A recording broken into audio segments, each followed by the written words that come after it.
Jason.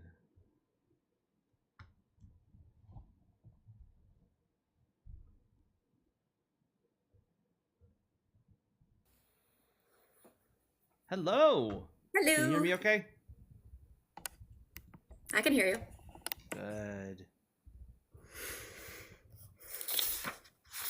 All right. Let's changing the text real quick. Are you alive? I don't know if I'm alive or not. I'm not 100% sure just yet. I did when I was teaching today. At one point, I just like sat down. I usually don't sit down when I'm teaching, and I was like, "Girls, I just got off a plane. I really have to sit here for a bit." So I'm still very tired. Hi, Jason. Hey, Jason. Did you get to see Jason at Dragonsteel? I don't remember. I saw so many people. Let me tell you. I saw Amy from what am I forgetting? Institute, Sanderson Institute. Yes, I saw her 3 times, and I did it every time. She was like, "You don't know who I am, right?" And I was like, "I'm sorry," but to be fair, she was dressed as Shalon, and each time I saw her, she was wearing a different wig. I was going to say, yeah, like Amy makes it a little hard because she's got so Yeah. many different cosplay, and the wigs are rough. I mean, when it's a different wig every time, it's like, wait. Yeah. So I was like, and the second time I saw her, she was like, "Hi," and I was like, I don't remember. But also, I had a lot of people coming up to me over the con, so I met just like a lot of people. I don't know, probably you had the same, experience. And it's a very weird experience to have people recognizing you and you don't recognize them. So, oh, Jason, you should have come over and say hi. Yeah, that was Jason. Jason was super sweet. I think Jason was the first person that I ran into at the convention. I was just walking along and he went, "CJ?" And I went, "Yes!" And so that was a fun experience. The panels were super fun, getting to see people that I only ever commented on with TikTok before. It was just super cool. We got to hang out for a little bit on the first day with both during my panel and then a little bit before you headed out after the release party. Yeah. I don't know. I guess maybe we can talk about the weekend. What major takeaways? Are you glad you got to go? Yes. Yay! Me too. 100%. Yeah. I had such a great time. I told you a little bit when I first saw you at the convention. I'll tell you, honestly, your panel really helped because until that point, I was so stressed.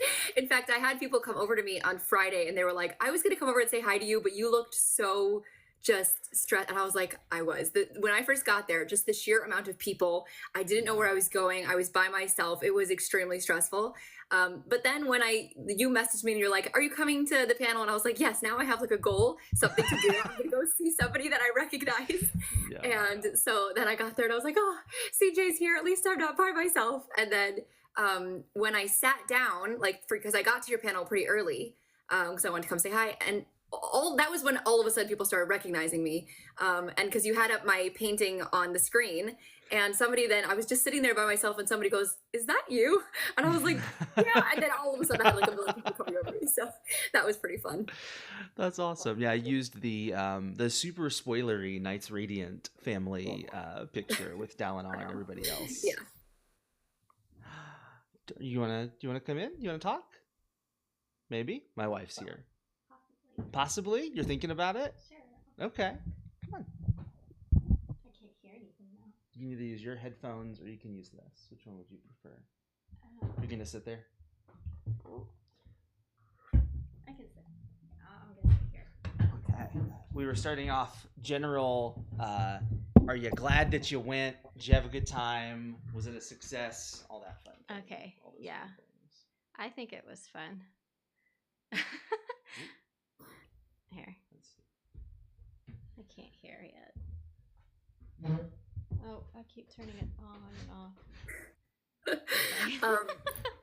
I'm just answering to Lord Luby. I spent so much money. I mean, I think like on the grand scheme of people spending money, I probably didn't spend that much. But for me, I was mostly at the Dragonsteel store. I was just buying like everything. So, and I got my first leatherbound. Ooh, which one did you get?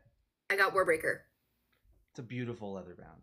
Yeah, I was going between that and Elantris because I wanted one of the standalones. I was like, I'm not going to do like Mistborn is just too much. And so I was going back and forth between that and Elantris, and I ended up going with Warbreaker. So That makes a lot of sense to me. The the leather rounds get really scary for the series. Like once we're starting to talk about like, oh, maybe I might have to buy, like for Mistborn, you might have to buy 16 Mistborn books potentially someday. It's like, that's a lot. Well, That's let me ask you, CJ, because you're a Wheel of Time fan. So are you going to get the Wheel of Time leatherbound?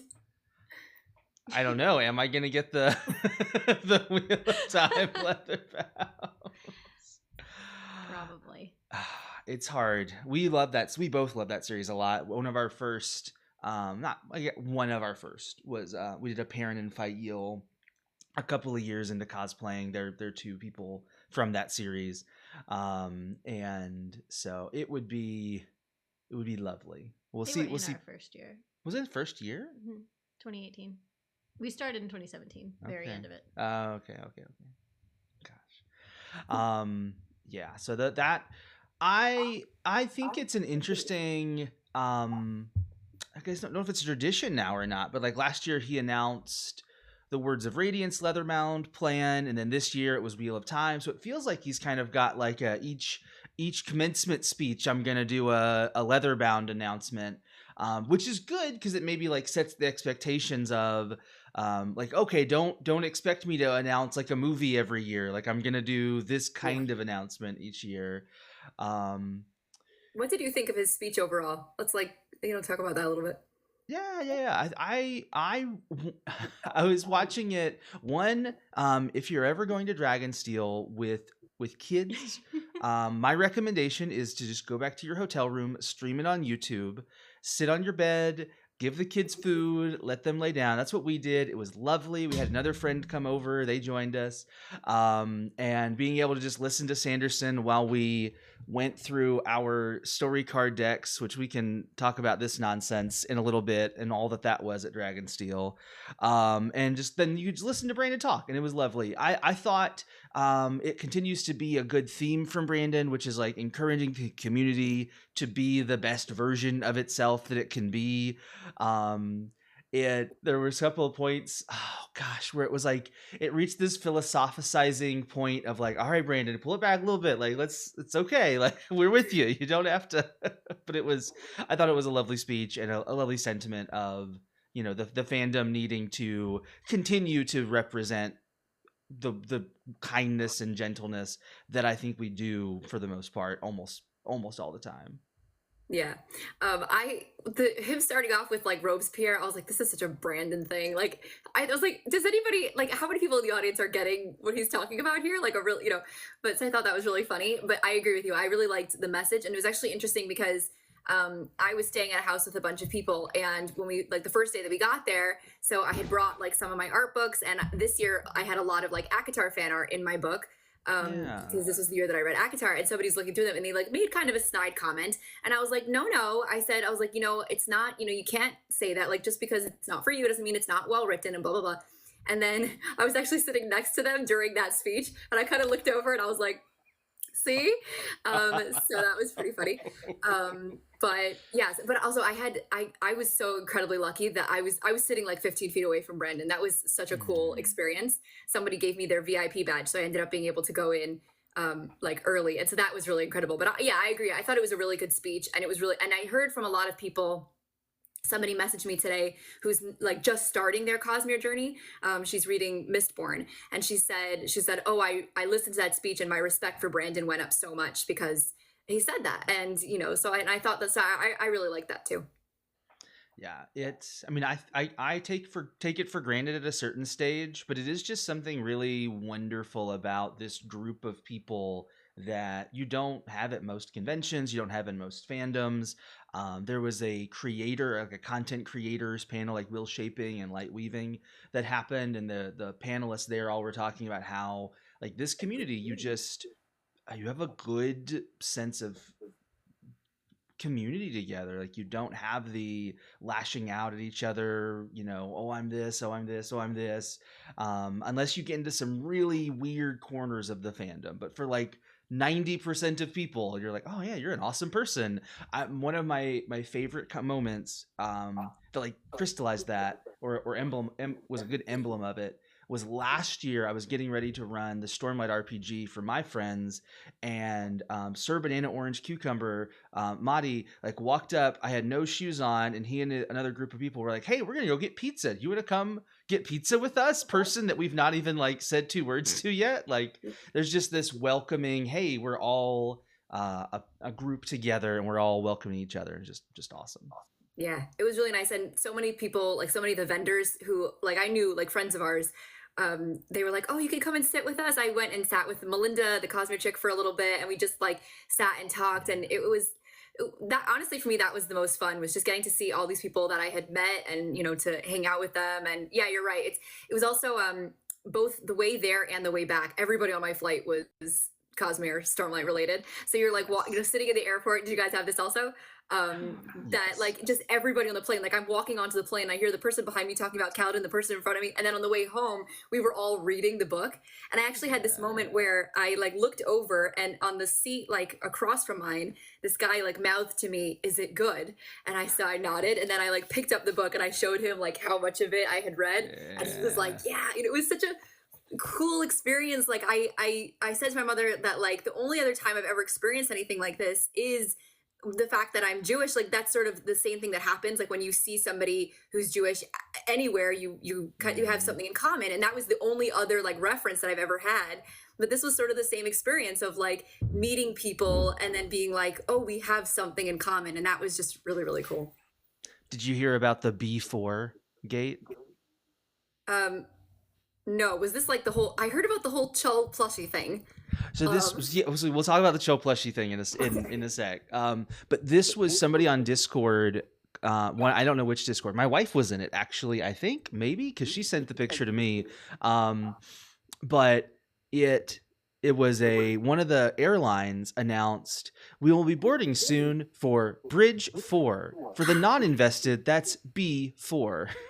That's amazing. That's so cool. I heard somebody on my flight, they said maybe we should try to get them to announce like life before death over the intercom, but that might be disturbing to people on an airplane. So but yeah, it was such a cool experience. Like even just being on the flight with all these people who are all reading the same book and and excited about the same thing, and we were all wearing our like Dragonsteel sweatshirts and stuff. It was just, yeah, it was really an incredible experience. Do you want to share the Chill plushie horror that some of us went through? Okay, well, I didn't go through it because I didn't pre-order the book. So I don't know exactly why, but for some reason these massive Chill plushies were setting off the security, and so everybody that was trying to go through security, their bags were being pulled over, which is just hilarious. It's just it's so funny. But I don't know, when I got to the airport, the Salt Lake City airport, the line was so long; it had wrapped around the baggage claim area, and I don't know if it was because of that or it's just because of the massive amount of people that were there that day. I don't know, but it was but that was pretty funny. Kokoro Cosplay was there. He was the Adolin and Shalon that had the Chill in the baby in the Chill wagon. Did you see this? You might, I don't know. Did you get to see that at all? Let me phrase it that way first. I saw. Oh, I think so. I think like I saw so many people. I think now that you say it, like I'm remembering somebody was like pushing a baby in a Chill stroller or something. Yes. Well, so anyway, they were there also that morning. They were sending us pictures of the insanity that was the line. Apparently that morning it was just miserable. We got there at like 1 or 2 and 1 o'clock ish, and it was like you just walked in. So I'm sure it was just too many people at that time of the day. But yeah, the Chills were so dense that if you had them in, these are like plushies, like they're weighted plushies. Yeah, they're like Beanie Babies almost, I think. Yeah. And like the beans, I guess, are, I don't know, there's some amount concentrated in the bottom of it to help it to stand up and all that. And so yeah, if you tried to carry it on in your bag, then when it went through the security system, they just saw this big dense metal object and you got extra searched, which would slow everything down because that's like, it's got to take time to register it, it's got to push it over, you got to look at it. Yeah, which was, it was pretty hilarious. But I did not get the Chill plushie, so I didn't have that issue, but it was pretty funny. Any thoughts from day one? go ahead. You had an also, and then we'll. Oh, no, or are we go going ahead, past go day ahead. one? Yeah. Any thoughts from day one? Casting back. No. Well, we did the World Hopper Ball on day one. Yep. Um, Are we okay to shift it and talk about the World Hopper Ball for a minute? Go for it. I mean, I didn't go, so I'd love to hear about it. Yeah. So what was your experience as a costumer who both got to help out with costuming for some of the costumes yes. and for you and me wearing our costumes? Okay. So my friend Kaylee Makes Crafts did most of the costumes. She did the ones for Dalinar, Yasna, the Oathgate Spren, and Navani. And Kaladin. I don't remember if I said Kaladin, but she did a lot of them. And I got to go in the first day and the second day and help her finish up like attachments for the armor for the Oathgate Spren. And I did some finishing work on Navani's Hava. So that was really cool to kind of go behind the scenes and be a part of like making a lot of the costumes or finishing up a lot of the costumes that my friend Kaylee had made. And I got to see a lot of them up close, and that was really cool. When we walked in, so like there's like a pathway. It's like you're walking through Shadesmar to get into the room, and that was super cool. Our friend got a really good video of us from behind, and we're dressed as Ciri and Sevron, and we both have nice drapey capes, and so it's a really cool video of us walking through. It's weird to say, but in some ways the door like that's guarded by the Inkspren and then that walkway was my favorite part, which is odd, like, but it captured the imagination so well. It was. Yeah, in the Oathgate Spren, when they were standing by the gates, they're on stilts, and so they were like 10 feet tall, 9 feet. Yeah, they were high. They were high up there, and so that was really cool. The first night, getting everybody in took a really long time. We didn't get in until close to 10:30, I think, and it was supposed to start at 9:30. We got in. There was a guest skits. book. Oh, there was a guest book. We got to sign a guest book. You could burn glyph prayers. There were like skits that the actors performed. Dalinar made a speech, and then we were there the first night, and so Brandon Sanderson was there as well, and he gave a speech. Wit was pretty funny. And then near the end there was dancing, and it was what was the DJ?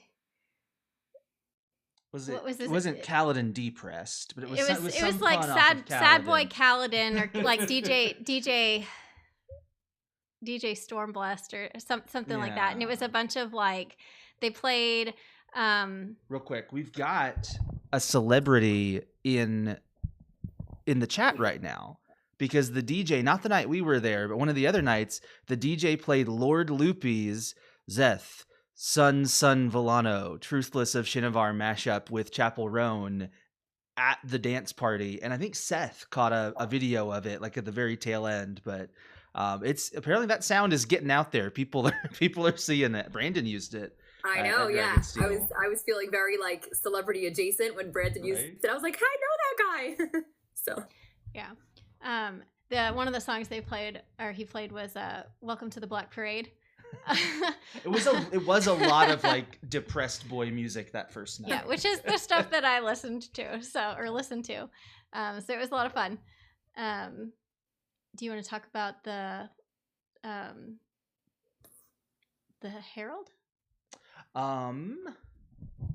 So there is an event in Wind and Truth that was represented at the World Hopper Ball. So if you didn't get to go to the World Hopper Ball and I'll try to share it, because I've seen a few people who have actually posted the videos of the skits on TikTok or YouTube.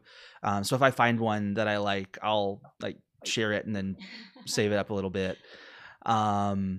But there is Brandon has shown that he is handwritten and is auctioned off for like over $10,000 a page, by the way.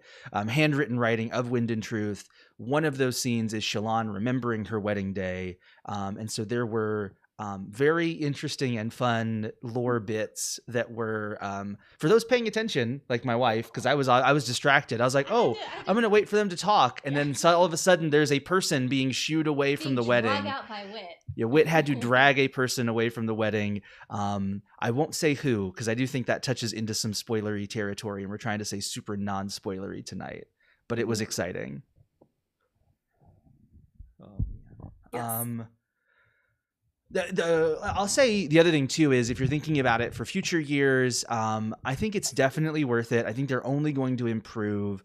One of the things I was worried about is that it was going to be a convention room building with people dressed up walking around with some food that was pretty and like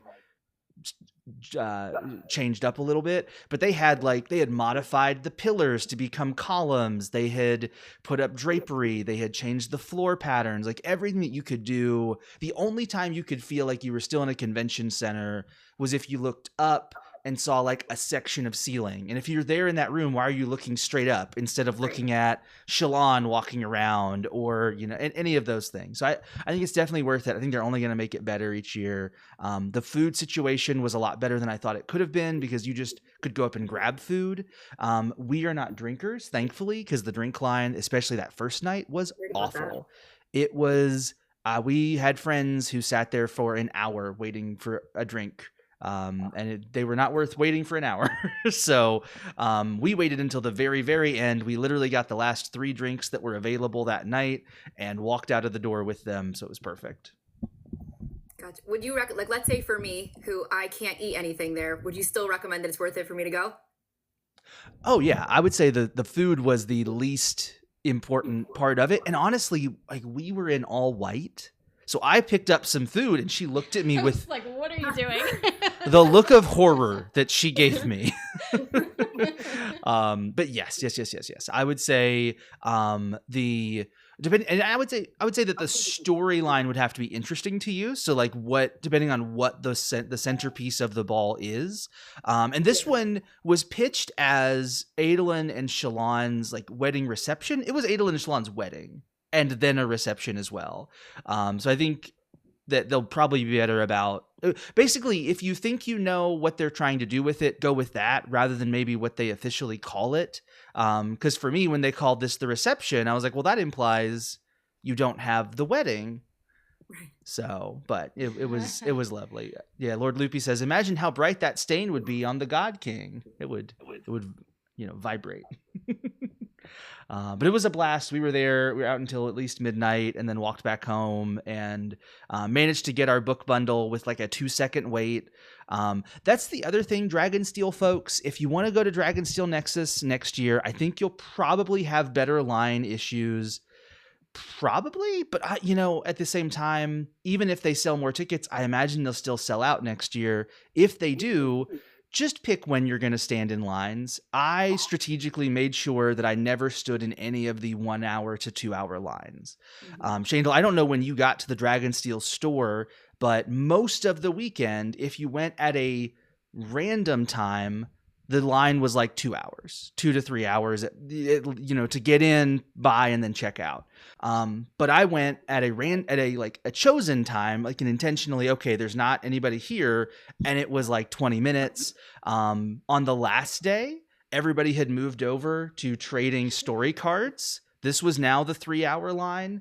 And so you could just walk into the Dragonsteel store. So if you're looking at something and you're trying to think, okay, should I wait in that 3 hour line? Probably the answer is no. You just need to figure out when can you go and avoid it.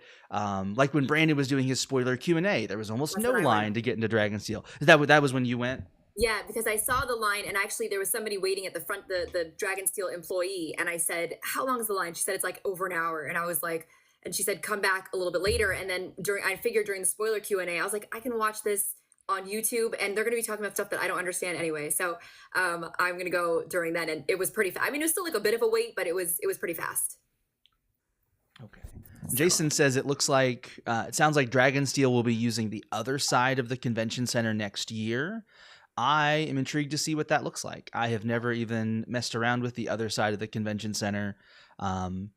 Makes me slightly worried in terms of, because I'm a Radisson stayer. I like I walk 10 feet and I'm inside of the building. Is that in addition? Oh, I don't know. Jason, did you mean in addition or instead of? I don't know how big the other side might be bigger. And so then they don't need both sides. I don't know. think it's connected though. Like you can walk, like it wouldn't make a difference to you, like if you were staying at the Radisson. They might not open it up, maybe? In question mark? Instead of, he says. Oh, Jason says instead of. Yeah, I don't know. I mean, they hopefully it will not make a difference. It's just one of those where I do really like having that door be I'm in the middle of everything immediately. So that will be different, but that's okay. Different is not bad. I want to talk about from the first day, my panel real quick. I had so much fun with it. I want to quickly mention about Please. I didn't get to go to the ball, but this morning I woke up and the guy playing Kaladin was following me on Instagram. Yes. And so I like freaked, and he like messaged me about something that he wants to do, and he was whatever, very nice. But I posted like on my stories like, oh my god, Kaladin is following me. And then a couple hours later I checked my phone and I got a message from Adolin, and he was like, so is Adolin. And so I was like freaking out. So that was really cool. I didn't get to go to the ball, but at least I had that. That was a really fabulous. fun. Oh, that's awesome. That is so much fun. Yeah. They seemed like really, I mean, just nice people. They were kind of like hanging around Kaladin. There was one hilarious bit where they were taking pictures with like Adolin and Shallan, and Kaladin was just kind of off to the side. And I made the comment to my wife, I was like, hey, we can get a picture with Kaladin. Nobody's getting a picture with Kaladin. I mean, it makes sense. It's the wedding and all of that. But it was still funny that you have this like also famous character. One bit from the story that was not spoilery at all, but I was so happy they included it, was they didn't do a wig for Kaladin, but they instead included an offhand comment about how Adolin made him get a stupid haircut for his wedding. That's funny. Oh, yeah. It was, all the actors were great. I was telling her that Dalinar was giving off huge Jackson? Who played Washington with Chris Hamilton? Jackson. Chris Jackson. There we go. You got all He the was names, giving but off not in the huge right Chris order. Jackson fan, or Chris Jackson vibes. It was Chris super Jackson would fun. be a really good Dalinar, actually. Yeah, right? Now that I'm thinking about it, that he would be a really good Dalinar. Right? it would Like work the musical. really well. And then Adolin and Shallan were younger than I picture them in my, picture them as much as I can. But they were still real, like the youthful energy they brought was the right energy. So yeah, it was just so cool. Awesome. Yeah. Oh man, panels were super fun. I really enjoyed Brandon's spoiler Q&A on that first day. I enjoyed getting to do my Stormlight recap. I got to share some theories that have already been confirmed and or debunked in Wind and Truth, which was super, super wonderful. Again, no spoilers for Wind and Truth. We're not talking about that tonight. Sunday, our current game plan is to both have finished the book and to do it sounds like tonight's going to be more just Dragonsteel, which I think is fine. And then so maybe Sunday we can do vibes-based, no spoilers. And then maybe last half we can do full-on whatever we want to talk about and stay at your own risk type things. We can do some vibes today, but I'm being very, very careful because you guys know I'm not so good at the spoiling stuff. So I was going to say, I'm going to have CJ just cut me off if I start saying something, but I'm really trying to be very, very careful. But we can get to that a little bit later. I also just want to say that your panel was my favorite that I went to. It was so much fun. And there were a lot of people who told me also, they were like, oh yeah, that was a great panel. Just really entertaining and very informative. A lot of the stuff were stuff that we had talked about, but I think for a lot of people, it was really helpful just to get a reminder. And also just all three of you guys were awesome. So thank you so much. Yeah, Brooke and Danny were fantastic. I loved being part of that panel. I've been to a lot of conventions. I've watched a lot of panels. My goal was to put on the kind of panel that I would want to watch. To sit and enjoy. And I think one of my favorite bits that we did was organizing it by character, because that way you're not having to like try to jump back and forth and back and forth.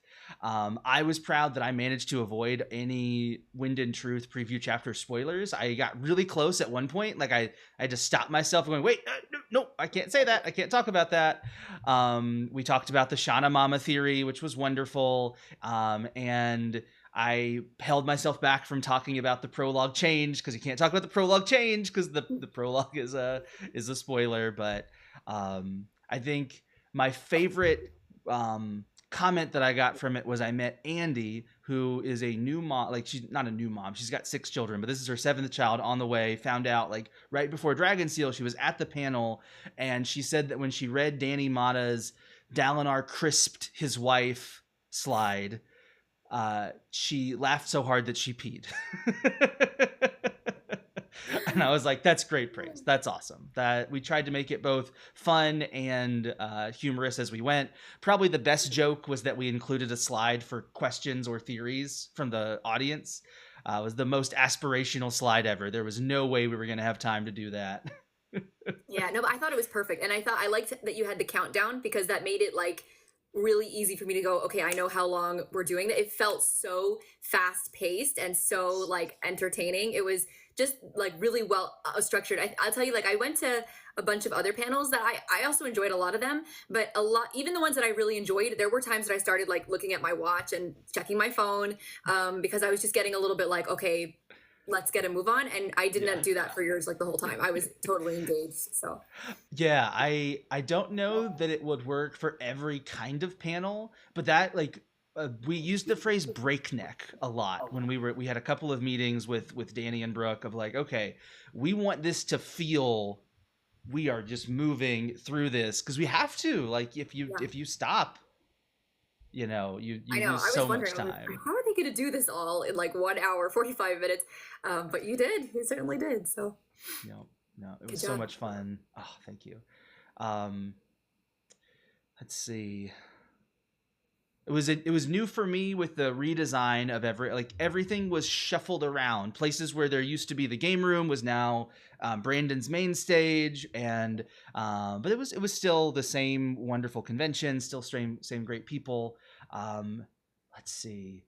Do you think that next year will be as big? Because of course it's not really a Cosmere release, so I feel like there are a lot of like, even the people who were staying with us at the house, we had a lot of people coming in from international, like overseas, and they were like, we can't do this for a non-Cosmere, like we're going to only do this for a big year. So do you think that like a lot of people are going to do that as well? So you can answer that first. You're one of the people I think that emblematizes what we're talking about. What are your plans for next year? Yeah, I will not be going. I'm going to stay home with the kids, or potentially actually go to a local convention that I love that's the same weekend. So yeah, I know that there are going to be 4 tickets that we're not going to buy this next year. Yeah, I am not 100% decided yet, because obviously it's harder, especially if she's wanting to go to a different convention, and I love that convention as well. It was our first real like together convention. We did Dragon Con before that technically, but it was the first cosplaying too. Yeah, we cosplayed there. We were Natsu and Lucy from Fairy Tale, and we brought our kids there for the first time, so we got a lot of good memories with that one. But I also love Dragonsteel, and the idea of going just solo would allow me to like do some things that you can't do. Jason, we'll talk about the story decks, because that's one of the things I couldn't quite engage in as much as I wanted to with just one person.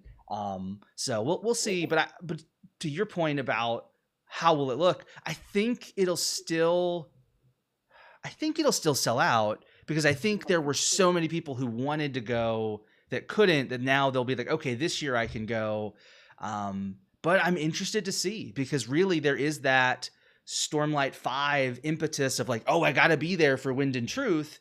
Now it's a Cosmere novella that's one of 5 that he's already released the other 4, and now we're getting the 5th one. That's not going to be as much demand as for Stormlight. It can't be. So I'm interested. I want to see what happens. Yeah. For me also, like, I would love to, and I think I think I made the right choice in not, being on panels or having a booth or anything like that. I was just so overwhelmed. And I didn't know what it was going to be like. But now that I've seen it and I've talked to people, I think that I would be more comfortable doing things like that. But I'm also like, it was a big expense, like it was a lot of money for tickets and a lot of money for airfare and a lot of money for, staying at the house that we rented. And I don't know if I can do this like every single year. It was an expensive, vacation for only like 3 days. It's more expensive. Oh, sorry. No, go ahead. Yeah. It's more expensive for us to go to Dragonsteel than it is to go to Dragon Con, which is a 5-day convention. Because one of our children at Dragon Con is free, and the other, there's a child's price. But for Dragonsteel, I had to pay the full price for my 4-year-old and my 8-year-old. My 8-year-old has read Alcatraz, so she's read some Sanderson. But and they were adorable spren. They were made. Oh, yeah. What spren did you make them? Lucy was Syl. I used some fiber optic fabric to make her little blue dress, and so she glowed. And my 4-year-old was an ink spren based on the plushie designs. He took his sword and he said, "Dad, I'm going to go wait in the hallway and I'm going to look for bullies. And if I see any bullies, I'm going to stab them in the guts." So he's an edge dancer. Yes. Oh, we need to talk about things. No. Tom, this is a Nexus recap. Where we've been talking about the World Hopper Ball. We've been talking about plans for next year, what's going to be different, what's going to be the same. We can now shift a little bit into the redacted panel. I don't know if anybody had heard, but there was a panel that Sanderson had labeled redacted. A lot of us were like, okay, is it a game? Is it a movie? Is it a TV show? Is it a whatever? He revealed, and my theory was he would announce what it was at the convention. It turned out he announced it as you arrived, because it was these things. Story cards. Story cards, the world's first collectible trading card game that tells a story. Those are our extras. That is what happens when you have to buy 3 extra tickets, and you're like, all right, well, I will get my passport stamped. We had 5 passports. Yep. What'd you think about the passport thing that they did, Shayndlart? What? Because we probably had different experiences with it, I'm guessing. Yeah, I thought it was really cute. I loved reading through it. I did not do it. It's just one of those things. It's same thing with the story cards. I ended up giving mine away. It's those kind of things just stressed me out, like having to get it stamped or whatever. And I was just like, I just want to enjoy. So I didn't do that. But I thought it was a really cool idea. And I'm excited. I'm sure like the stories will be out online, or they probably already are. So I'll still get to read them, but I just felt like because I was there for such a limited amount of time, I just didn't have the patience for it. I was just like, I just want to go to the panels and see everybody and do all that stuff. But yeah, but did you enjoy it? Like all the story cards and collecting it and the passports and everything like that? Yeah, I do share the stress with you. I had a moment where my friend had to like calm. I had a hilarious moment. Okay, I don't know if you told me. Yeah, I told you about this. So the whole thing for those who weren't able to go was they gave out passports that were like Silverlight passports to the Cosmere. Every new area was considered to be a different planet. You had to do something in that area, and then you'd get a stamp. But then there were some that were secret stamps. There were like, oh, you have to go on a scavenger hunt that begins by going to the backer kit booth in the vendor hall. And I somehow missed the like start at the backer kit booth to get to the vendor hall scavenger hunt. And so I was just like hearing people talk about, have you done the Sudoku yet? Oh, the reverse word search is really hard. And I'm over here like, I am the theory guy. I like to know what's going on. And I have no idea what you people are talking about. If I know where the books are, I can read the books and I can know what's going on. Having there be like hidden instructions out there drives my brain crazy. And that culminated in a moment where I saw someone next to me in the gaming hall, and they had a piece of paper, and it had a place stamp here on it in a little square, just like it had on the passports. And I was like, and they're even giving out extra pieces of paper that you can get somewhere. Like, what's going on? And my friend went, CJ, that was a postcard. They were just using a postcard as a note piece of paper. But it was not a good, it was like a moment for my brain. Yeah, I liked reading, through the passport, and I thought it was really cute. They handed it out. I thought it was a really fun thing, like for people who enjoy that kind of thing. But even like when I was going to some of the panels, and then you would have to like wait in line to get out of the panel room because everybody had to sit and I was just like, no, this is not for me. If they do anything like that in the future, the pro tip is you can come back to them when there's no line and say, guys, I'm so sorry. I was in this panel earlier. I had to leave. I was in a Roshar panel earlier because I was in Brandon's spoiler Q&A that ended at 5 and then had a lightning signing that started at 5 where I had Brandon sign my Relaine Singer helmet that I wear. And I was like, I have to leave. Like, I can't stay here and get a stamp. And so I just went to them later and was like, hey, I had to leave early. Can I have a stamp? And they were like, oh yeah, sure. Boom, boom, boom, boom, boom. Like, they are very reasonable with those things. They're not there to, nickel and dime you on the stamps. So that's a good tip. Yeah. And Torchman2228, yeah, Cosmere live stream. Yeah, we are no spoilers for Wind and Truth tonight, other than just generic vibes. Like, I'm enjoying it. It's a wonderful book. I think I told you earlier, it's my favorite so far. Now, I haven't finished, so who knows what happens by the end. Endings are important. I think but I'm a little bit ahead of loving you. it. I think what are you up to? You are about a day ahead of me, maybe like 30 chapters or so. I'm in the Sanderlanche. So it's heating up. But yeah, I'm not going to say anything, but we've definitely messaged a little bit and we haven't really talked about anything yet, and we'll see if we do before Sunday. But I have thoughts. I have a lot of thoughts. Yeah, right now it's only safe for me to send you things because you're ahead of me. And also, I think of the two of us, I'll have the better, like, hey, no, that doesn't happen yet. Yes. Yes. And also, like, I have a lot of questions for you. So, because without getting into spoilers, there's a lot of like mechanical stuff that happens in this book. So I am just sort of like, I don't know what this is talking about, but I'm sure CJ will know. So I'm really thankful that I'm reading the book and he's right here. So I am only halfway through the first the prologue. That's it. And I've already asked him like 4 questions. Yes, you have like an encyclopedia of knowledge with you. I have to wait till Sunday. Yes. So it was funny. Like part of me was trying to think of a way to do this organically before the panel, but yeah, I kind of wanted to get your, like, what are your questions? Because I think you're a really good representation of someone who's super passionate, like for the panel, who loves Sanderson, loves Stormlight, and also has like read book 4 relatively recently, but it's like not done the deep dive things. And so I think you were asking like, who is Restaries? And I was like, oh yeah, here's the 5 names that Restaries has gone under and the 3 secret organizations he's a part of. Bag of Pudding, I think I know which epigraph you're talking about, and I 100% agree. Some of the epigraphs drove my brain insane trying to understand them, and I had one of my favorite light bulb moments when I realized what one of the sets of epigraphs was. Yes, me too. Because it took me like 4 or 5 epigraphs in to be like, wait, I understand what this is now. I get it. Many of them are labeled, but some of them are just sentences and you're like, wait, what is this?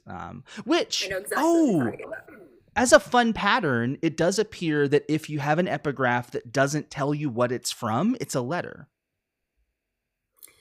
In almost every case. A correspondence. Yeah, a correspondence of some kind, like a note or a letter or something of that nature. Yes, I think Bag of Pudding, I think I know what you're talking about. Torchman says, what are y'all's Surge Binder Night Radiant orders? They are a Dustbringer. I go back and forth, but right now I'm most comfortable with the Will Shapers, the Freedom, because like I think about Edge Dancer and Windrunner, but often my Edge Dancery and Windrunner-ness is about like other people's freedom not necessarily like their physical safety. So I think Edge Dancer or Will Shaper is where I would land. Emily? Edge Dancer. Yeah. And then Shayna? Yeah, I'm an Edge Dancer too. At least on the test, I came out as an Edge Dancer, and I think it fits. I think I enjoy being an Edge Dancer. So, if I had to pick two, it would be Edge Dancer and Will Shaper. Absolutely. I love. I mean, I've ever since we've talked about Adolin and how Adolin embodies Edge Danceriness. And if you're an Adolin fan, again, vibes based, you are going to be eating so good in this book. If you thought you were eating good in the preview chapters, oh my goodness, it just keeps going up. It's amazing. Yeah. And you've not even read the preview chapters. So preview chapters will not be spoiled tonight either, just for clarity. Yes. But it's so good. You guys know Adolin's my favorite character. I've been very happy. So that's all I'll say. Yeah. The people that no, I won't do it. I'm not going to do that. I know exactly I can't do that. I know exactly what you're about to say. And I agree. I agree 100%. Well, I was going to say a famous euphemism about people who don't like Adolin and how their arguments would fail. And I'll tell you what the yep. Okay, cool. All right. So, let's see. So also, just continuing to have growing pains for Dragonsteel's side, going back to that with the story decks, like a really cool concept, really amazing thing. Jason, you were saying that you would want to buy boxes. Ben McSweeney was in my elevator on the way up after the last day, and he asked me if we'd gotten a complete deck, and I told him no, we're really close. It turns out we ended up with 2 complete stories, and then Yasna complete, except our last card is a nonsense card, which, just by the way, just for perspective for anybody who doesn't know this, there were regular cards. There were foil versions of regular cards. There were nonsense versions of regular cards, which had a stamp called nonsense and then something different about the card, sometimes 1 to 3 words. Sometimes the entire card was different. Then there were foil nonsense cards. And then there were nonsense cards with annotations from one of the characters in universe. So there were 450 unique cards, plus 9 heralds, both in regular and foil. It was a lot. But what my point is, Ben McSweeney said, hey, keep an eye out. There should be opportunities to complete your sets sometime in the future. What does that look like? We don't know yet. But it does seem like if you were obsessed with the story cards, like Jason and I were, you'll be able to complete some of those pieces. Have you heard what the 3 stories were? No, I know that one of them is about Yasna. That's all that I basically know. Yeah. So. There's the really cute one is a Chasm Fiend story, and they're called Chasm Friends. Aww. And so the Chasm Friends get a pet. Yeah, I might. Now that I'm thinking about this, I probably will do a TikTok at some point that is just the story, and that way, an easily digestible way for people to get a hold of them. The Chasm Friends one's adorable. It's like got Howlerina thumping around the chasm, and it's just it's like a mashup of Land Before Time and Chasm Fiends is what it feels like. Did you get the binder to put them in so that you can lay them all out? No. We saw them. I was there when they were still on sale, because you went that first day. I went the first day. I didn't see them until the second day. And when I saw them, I went, oh, that's adorable. That makes so much sense that Sanderson's selling those. I'm not worried about that. I'll move on. Then she saw them later and went, oh, I want that. And when I went back, the table of 500 that they had were gone. So they just did not anticipate the demand being everyone at the convention wants one of these. Yep. I saw them also. I didn't get one because I was not really collecting them, but I thought about it. I was like, maybe I should, but then I was like, I just can't do this. So the nice thing about them is with that binder, they're presented in 3x3s. And so you can, we haven't talked about it, but the back sides of the cards make a picture. So it's like it's a puzzle. I don't know if those 3 go together. They are 2 of the same. But yeah. Yeah. Sorry. You're good. But so then the second story is the story of Lopin when he was protecting Elokar during Words of Radiance, and how he became officially King of Alethkar for a day. And then the other one is the Else Caller story, which is Yasna after she has her event in Words of Radiance, and how she gets through Shadesmar and all of that back over to Wit. Like Brandon had released a piece of that in the past. So if you've read that before, it is that plus like another 5-6 pages of text, give or take. And then there's the heralds. Oh yeah, and then nine herald cards that then come together to form the last herald. All of Saturday, everybody at the house where we were was just trading cards and trying to get full sets, and so yeah, it was pretty cool. I thought it was a really cool idea. Like especially for people who like these like and I know this is sort of like a Magic the Gathering thing also, where there are like cards you're trying to find and stuff like that. So I thought it was a really cool idea, and I'm glad that people enjoyed it. Yes. Yeah, I mean, all convention long, you would just see people sitting together, and that was the hardest part for me, is that with 2 small kids, if I have sit down time, it's going to be at a panel, it's going to be at an event. It's not, I can't do it with hey, let me sit down and then try to trade with these people, because it just doesn't work. But it ended up being fine. I think we just missed we haven't checked about Chasm Friends has a set of 9 nonsense cards that tell like a completely different little side story about actual Chasm Fiends, and they have like a black and white picture that's a little bit different. I saw one of the nonsense cards that had something to do with like Lopin meeting Wayne or something like that. Oh sure, yeah. They went real crazy with their nonsense. Yeah, somebody was showing that to me, but yeah, that's cute. I see. So you got a Dragonsteel hoodie. What other Dragonsteel-y things did you get besides Warbreaker Leatherbound? I got the Warbreaker Leatherbound. I got the Dragonsteel hoodie. I got Windrunner pants. Even though I'm an edge dancer, I was like, I liked the Windrunner ones better. And I got the Bridge 4 blanket. Yes, that's so good. I'm so glad I got it, because it is like a really nice blanket. So yes, and it's like queen size. Like it's a queen size. Like it's not weighted, but it's also weighty. Like it has a really good feel to it. It doesn't feel like, sometimes you get these blankets where it kind of was made on like a print on demand thing, and it's very, very thin. This is like a 2 blankets sewn together, full like good quality blanket. If people have the opportunity to get it, they should get it. It's really nice. It was definitely, I mean, other than the book, it was my favorite part of the book bundle. The plushie was fine, but that when I got that blanket out, because it came with the book bundle thing, and immediately my children were like, I want to sleep with that. And I was like, I am going to sleep with that. You may fall asleep with it, and then I will take it back, and we'll all enjoy it. I mean, this was a $75 blanket. Like, this was not cheap. I went into the store, and I went in and I was like, money is no object here. And I just basically bought everything. I did stop myself from getting 2 leather bounds, but I was like, I'm just going to enjoy it. I'm not going to worry about this. I didn't really buy anything at the exhibitor hall, though. I think like I knew that I wanted to spend all my money at the Dragonsteel store. I did get a novella from Brian McClellan, and I was like, please tell me, are you putting out the second book? Because I'm a big fan of his In the Shadow of Lightning. So that was really cool. And I did get to meet Isaac Stewart, which I've said for a while was like my number 1 goal.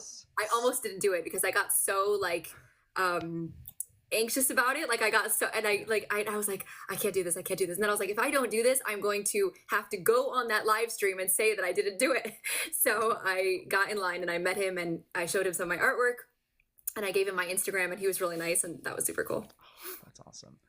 Well, if you ever want to be around the Dragonsteel people in a less crazy environment, JordanCon in Atlanta in April is a great time to do it also.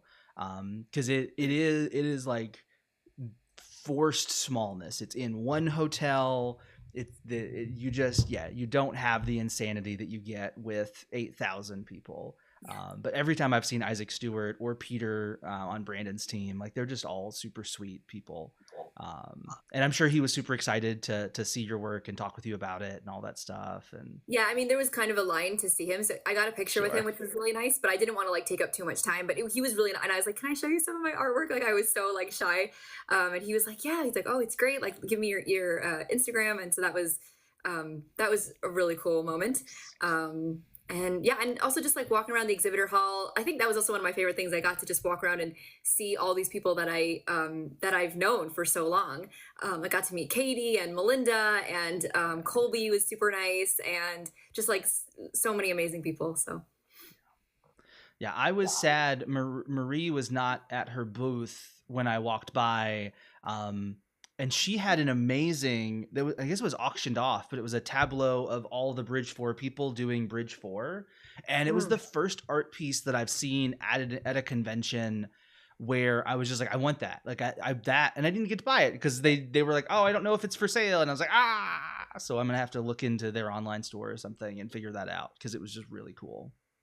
There was some really amazing artists that were there, and I felt, because people kept asking me like, oh, do you have a booth? And I didn't have a booth this year, but I also kind of felt like I don't know if I can put my stuff up to next to these people. Like there were just Miranda Meeks, who does the artwork for some of the heralds, and like Howard Lyon. I was like, this is like a whole nother level, guys. So I think like if I do get a booth, I hope I'm not put next to them because I would just feel so like inadequate. Their artwork is just phenomenal. So. Well, I used for the panel that I was on about literary cosplay. One of the slides I did was on research, and I just talked about how I like researched what I would do for Sirius and Sebron, and I had art from Howard Lyon on the slide and one of yours right next to it. So there you go. I put you two together. Oh my gosh. Thanks. Thank you so much. That was CJ had told me that he was putting up one of my pieces during the so I was kind of but then I wasn't expecting to see the Knights Radiant piece. And then I was like, no, it's totally fine. And I was like, so kind of like the person sitting next to me was sort of like, is that yours? And that was it was really kind of very cool for me. So, thanks. And then I think Seth also used it in one of his panels. And I wasn't at the panel, but somebody like messaged me and they're like, look, it's your artwork. So that was really, really cool. I don't know I don't remember if CJ actually told you, but part of the design for the Sebron I did for him was based off of some of your artwork. Yeah, I think you mentioned it. That's so cool. I mean, thank you so much. I've talked about like how Warbreaker is one of my favorite books in the Cosmere to do art for, and and there's a shocking lack of Warbreaker art out there. So we need more artists doing Warbreaker art. It really is it's like you and then Marie's Sandra Branderson romance cover, and then there's just not a lot other than like what's official, right? There's the official stuff that exists and is wonderful. But yeah, it's not a ton. It's funny because that was one of the things they talked about at the will shaping light weaving panel, like for creators, is like, hey, we have a great community in terms of if you want to see a scene where Adolin gets stew from rock in book 2 chapter 29, like somebody's probably drawn that. But then there's also still gaps where like I needed a picture of the father machine from Yumi, and apparently no one has drawn the father machine from Yumi and like put it up somewhere. And so it's interesting. There's still so much to draw that's out there. There's even just reading Wind and Truth. Like as I was reading it, I was like, oh, I cannot wait to like get at this book. Like there are some scenes.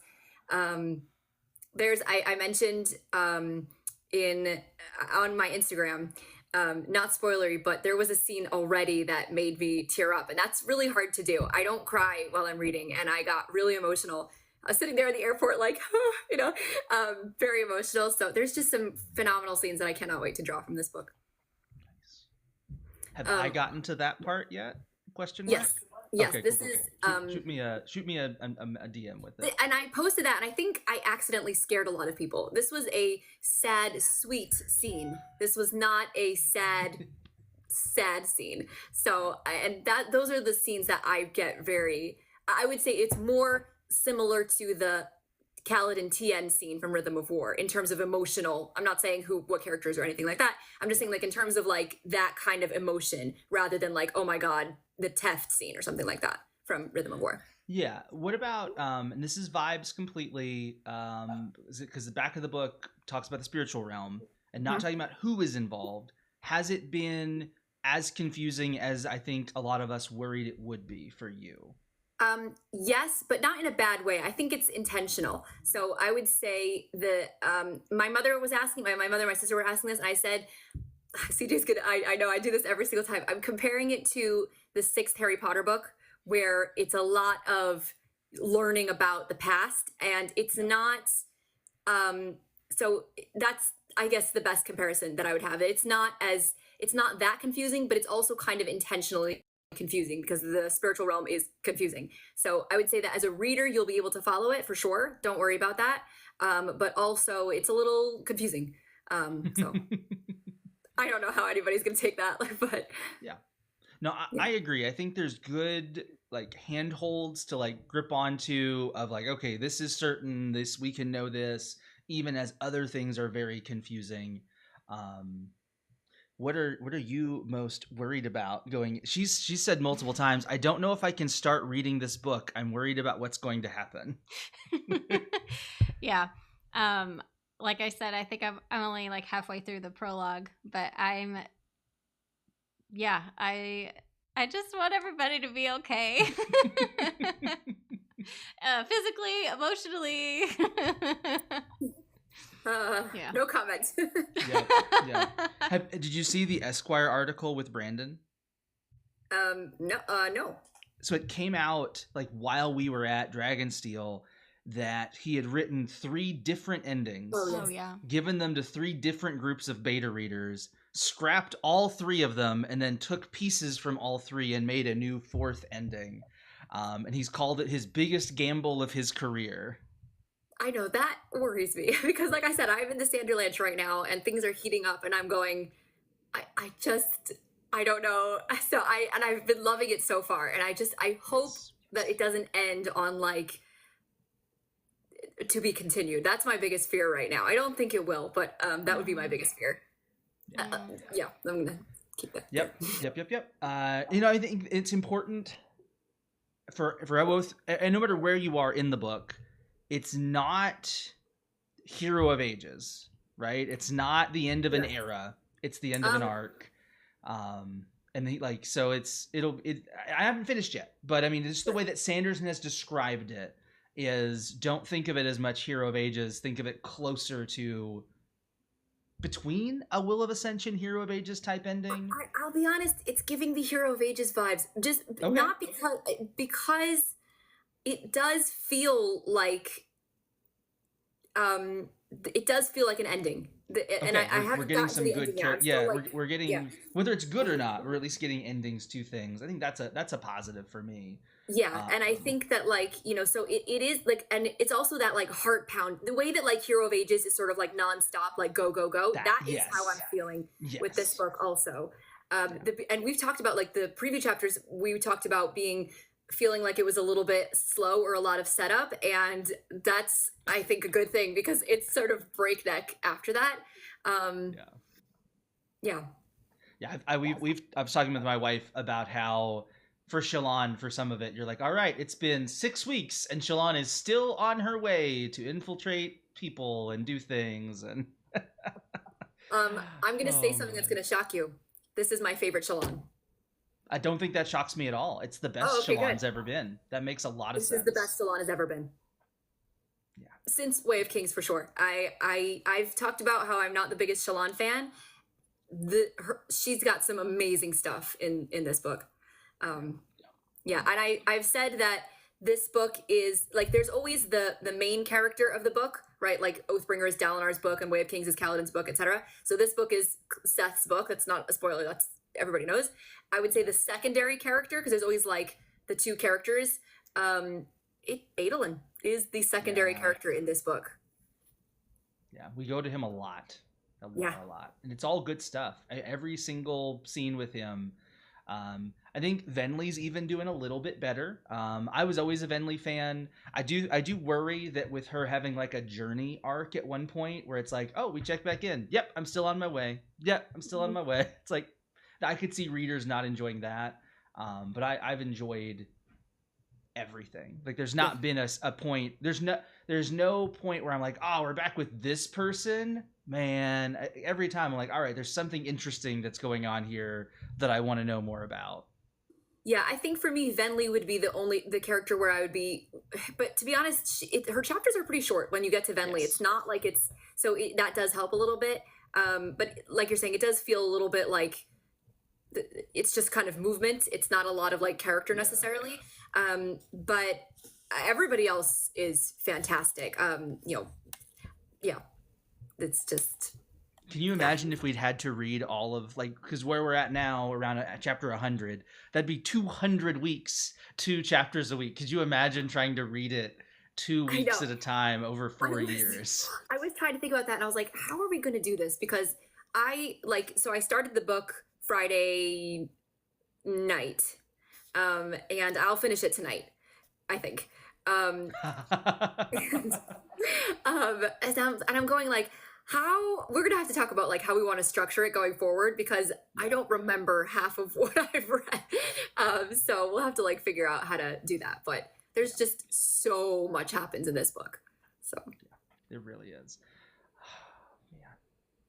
Man. Any other Dragonsteel thoughts we want to share? Any takeaways, fun things, scary things, good things, bad things? Oh, I got to make a great joke at my breath hacking panel because it was so many people. It was the smallest room. Nalthis was on like you probably didn't even see it, I'm gonna guess, because you had to like hunt for Nalthis, the panel room. I was in the Nalthis room. Okay, good, cool. You had to. If you didn't go to a panel there, you wouldn't walk.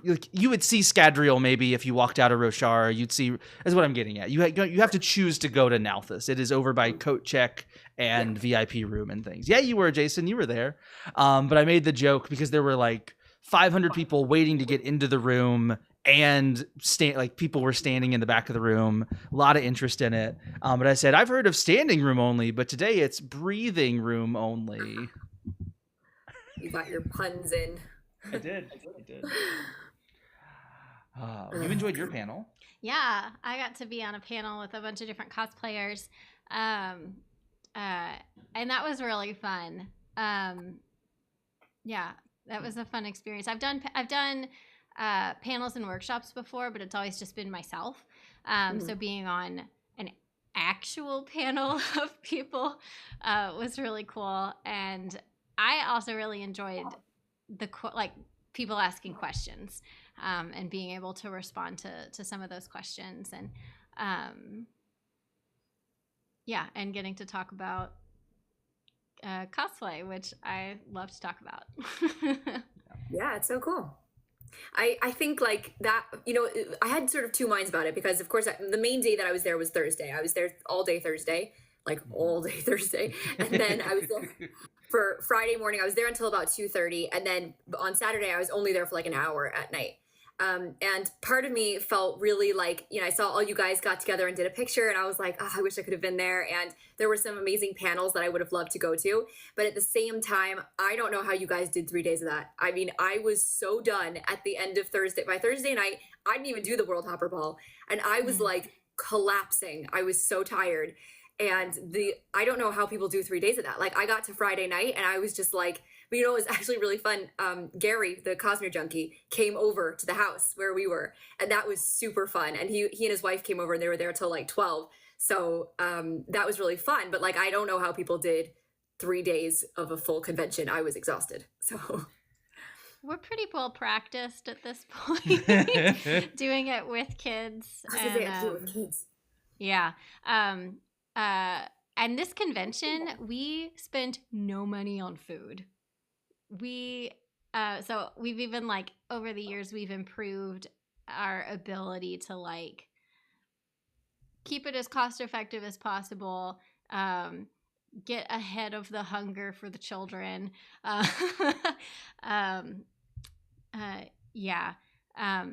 like DragonCon, we go for 5 days. And so this was just 3.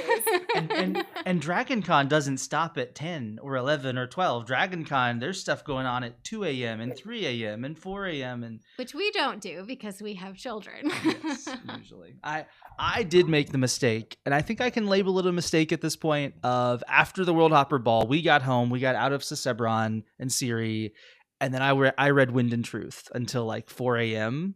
And then my son woke up at 5:15 a.m. and he was a delightful ball of energy and was talking to me about The Hobbit. And so I couldn't go back to sleep because I was like, I want to engender this conversation. Wait. Your 4-year-old was talking about The Hobbit?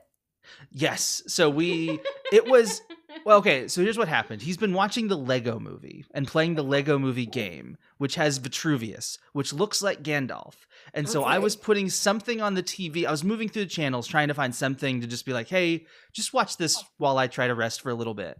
And he saw Gandalf and he was like, oh, the guy from the Lego movie. And I was like, yeah, sure. Why not? And so then he was like, wait, are those the good guys? What animals are on the bad guys' side? I was like, oh, well, dragons and spiders mostly. Oh, okay. What animals are on the good guys' side? We just had like this whole in-depth conversation about the lore of Middle Earth. Because it was a portion of the second Hobbit movie where as I was thinking about it, I was like, okay, there's nothing that's really, like, it's all just fantasy creatures moving around. And so he was, able to enjoy that. And then I think as soon as my wife woke up, it went to the orcs stabbing people through the brains and things. And I was like, it has not been this for the last hour. I promise. This is like brand new stuff. But that's we watched the second Hobbit movie because it was on the hotel TV. And, and you just try to rest as much as you can when that happens. But it did mean that I could only be in Relaine cosplay for like an hour, like 2 hours or something, and then after that I was just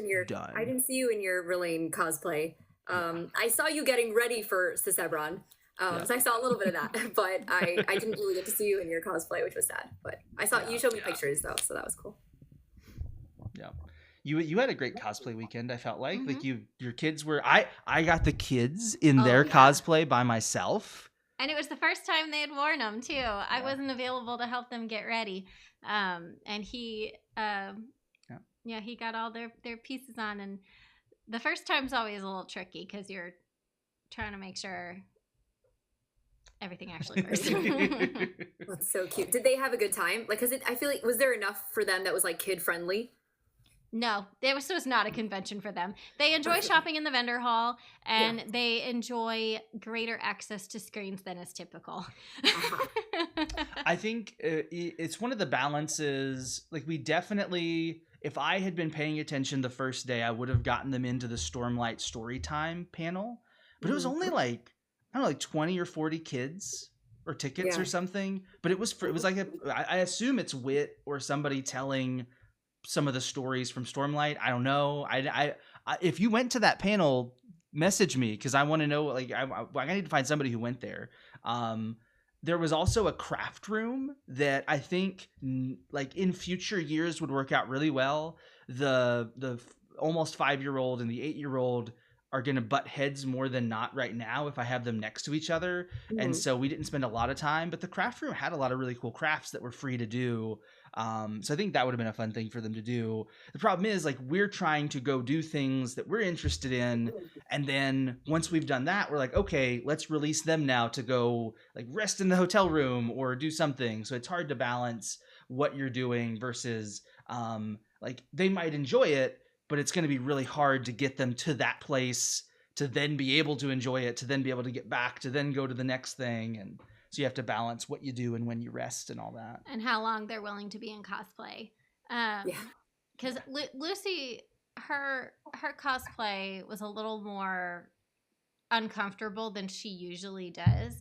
And so she didn't last very long in hers. And then also Callum's was a little more restrictive because it was all foam, and he's never done an all foam costume before.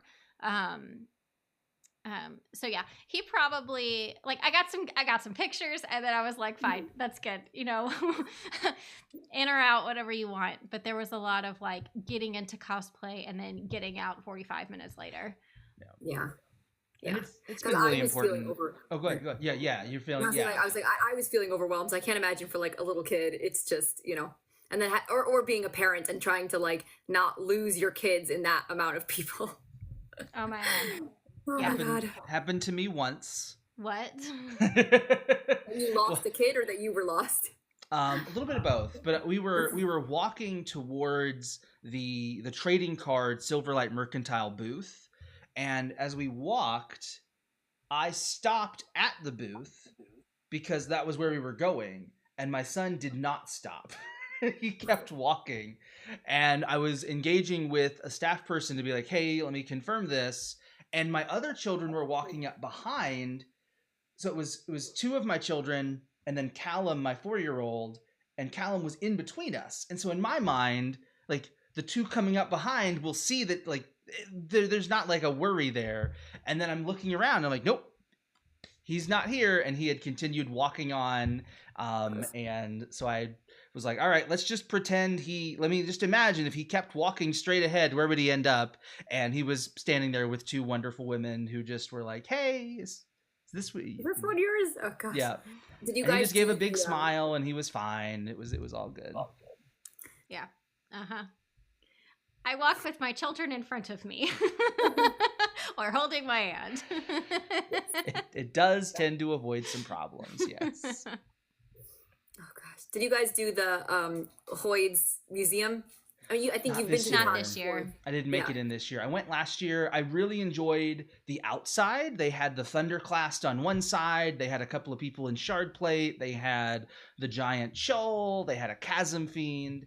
And probably like in the next year or two, I will go back in because they add things in and make it a little bit different every year. But with so many things to do, I was like, all right, I've done that last year. I'll put that on the back burner. I didn't want to wait in line with our kids for that. Because they're not gonna don't have the patience for it. Yeah. So I did it, and they had like the three. They had a Sill Spear, a Nightblood, and a Shard Blade. And I'm gonna hold the Shard Blade. What I didn't realize is that I have no upper body strength at all, and that thing weighed like 50 pounds of solid metal, and you can't hold it like so it's a Shard Blade, so it's like 50 pounds that you're holding in the air. I had to have the guy help me hold it. I was like so embarrassed. And like the picture of me, I'm like grimacing because I'm like barely holding on. I was like, this thing is going to hit the floor. But it was so cool. But yeah, that thing was heavy. Yeah, I got to hold it last year. So I've got a picture of me in Venley holding it. Oh, cool. So, yeah. I should have done either Nightblood or the Spear because that would have been a lot easier. But I was like, no, I want to hold the Shard Blade. That was a mistake, I think. Yeah, it's intense. Yeah. Yeah, but it was so cool. It was a cool experience. Any thoughts? Any final thoughts? You're yawning. Yeah. My head decided to explode like 20 minutes before we were supposed to start. So that's why I was running a little bit late. But I'm nearing also needing to go to sleep as well. How are you recovering from Dragonsteel and all of that? I am so Charlie horse. Maybe because I had to hold that Shard Blade. But also just like the amount of standing and walking it's a lot. So, and then being in an airport, traveling just takes it out of you, and the jet lag, which is not that many. Both of us are East Coast, so it was like 2-hour jet lag, but which is not so much, but it still is like you still feel it. So I am also quite tired. So we got into Nashville, which is about 3 hours away from where we live, last night at around 11 o'clock or so, and then went to turn our car on, and it would not turn on. No. So then we got to sit for another 45 minutes ish, which thankfully Nashville has a person that will come by and jump your car, and so it was not functional. I joked with her. I was like, "Hey, our parking, we basically paid for a jump." Because it would have been about that much to have a tow truck guy come out and jump your car or whatever. But it was not a great way to start the getting home at, I think it was 2:30 in the morning is when we got in, and we slept all day. We were like, nope, nothing productive is happening today. Yep. I know. So yeah, I had to go in, and I didn't get home that late. Like my flight got in at like 7, and the airport's about 20 minutes away from my house, so it wasn't that bad. But it's still like this morning I was like, I first of all didn't want to go to work because I was like, I need to stay home and finish this book. But life, I had to actually go to school. But I'm just, also it's just traveling is just exhausting, and it was also like 3 days is like super condensed with like so much, and I was really only did it for like 1 day. Like I said, I do not know how you guys did it for 3 days. I was like exhausted after 1 day. So yeah.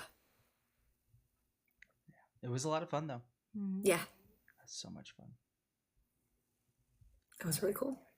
So Sunday, 7:30, our plan is to begin with vibes and then shift into a full spoiler stay if you've read the whole book mindset. Okay. Cool. And then, Sounds good. you know, we'll figure out if it makes sense to like dive into maybe some characters along the way, or we'll figure out what future books look like. But I think a like kind of reaction stream makes sense. Yeah, we might need like a full day just to do like reactions. And then we could like get serious about lore and stuff. Sounds good. All right. See you on Sunday. Yep, sounds good. Bye, everybody. Bye.